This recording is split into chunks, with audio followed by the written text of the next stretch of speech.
Ever feel like your brain just melting? Like you've been staring at your phone for so long that thinking may feel like a struggle.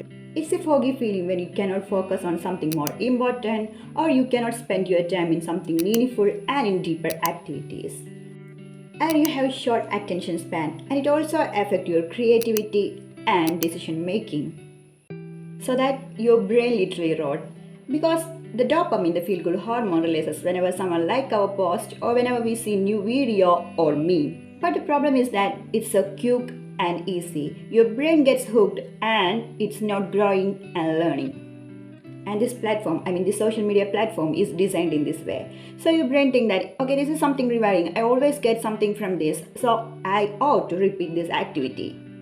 According to a 2019 study, it showed that 9.4% of people are engaged in this problematic interactive media usage. Brain rot is completely different from other form of cognitive decline. The age-related cognitive decline is something that is normal, but this brain rot is due to your behavior or your lifestyle. And brain rot is temporary and you can reverse it by changing your lifestyle. So these are the lifestyle that will help you to reverse your brain rot. The first one is the cognitive fastening.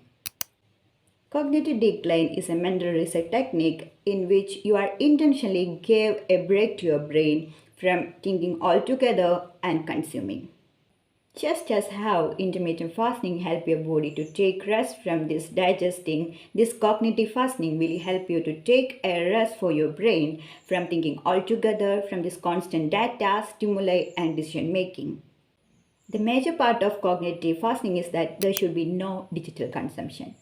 You should avoid screens, social media, and emails. You should avoid any form of digital informations. And the next part of cognitive fasting is that practice silence. So that find a comfortable, quiet place where you can sit without any distraction. And there should be no conversation, no music, no podcast. This time is fully intended for you. So you can just gaze at the beautiful sky or you can focus on your breath. And cognitive fasting will help you to clear your mind from this clutter and focus on what really matters, and it will help you to regain your brain's cognitive abilities. And the second method is the brain dumping. It is a technique in which you write down everything that clutters your mind, anything, the to-do list, the worries, the thoughts, or any random distractions. And there are no rules or specific format or specific structure list for that. You can write down anything that distract your mind. Sometimes it may be a to-do list, or sometimes there may be the list of groceries, or sometimes it may be your deadline. You can write down anything big or small. And the third one is the mental math. Instead of doing simple maths using your calculator, try to solve it by using your mind. Like, what is 25 plus 40?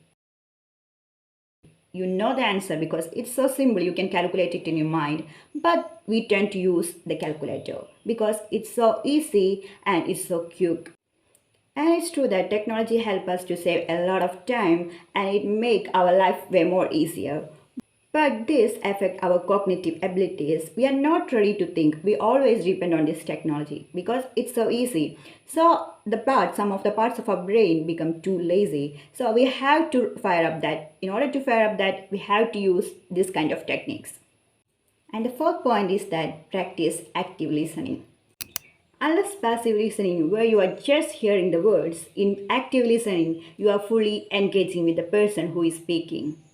Active listening engages multiple parts of your brain. You are not just hearing the words, you are interpreting their body language, their tone, and their emotions.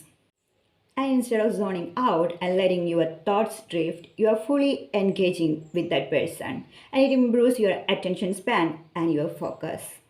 And it's also help in other areas of your life like work and your relationships. And the last one is the diet and the movement. Your brain needs the right fuel to run because it's working all the time. So consume the food that is rich in antioxidants, vitamins, and omega-3 fatty acids. They help you to repair your brain cells. And there are some food that is known as the brain food, such as dark chocolate and blueberries. This will help you to improve your cognitive functions. And avoid sugar and processing food which cause spike in your blood sugar and which causes your mood swings and energy crashes. And when you exercise, your blood pump more blood and your brain receives more amount of nutrients and oxygen. And this increased blood flow also improve your mental health, which help you to improve your memory, your mental clarity, and your concentration. And which release a chemical endorphin, which reduce your stress and improve your mood. To sum it up, you can reverse your brain rot by your lifestyle and changing your behaviors. So these are the techniques that will help you to reduce your brain rot. By practicing cognitive fastening, brain dumping, to mental math, and practice active listening and through good diet and movement. And thank you so much for watching till the end. And I hope this video is really helpful for you. And if you find it helpful, don't forget to like, share, and subscribe.